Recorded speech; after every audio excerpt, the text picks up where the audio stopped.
صبح کو قرآن پڑھا کرو، کیونکہ صبح کے وقت قرآن کا پڑھنا فرشتوں کی حاضری کا موقع ہوتا ہے۔ اور بعض حصہ شب میں بیدار ہوا کرو اور تہجد کی نماز پڑھا کرو، یہ شب خیزی تمہارے لیے ایک اضافی عمل ہے۔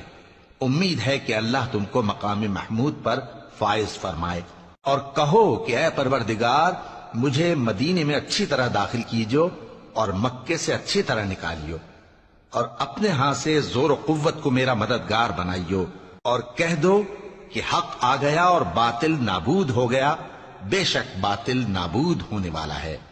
اور ہم قرآن میں وہ چیز نازل کرتے ہیں جو مومنوں کے لیے شفا اور رحمت ہے، اور ظالموں کے حق میں تو اس سے نقصان ہی بڑھتا ہے۔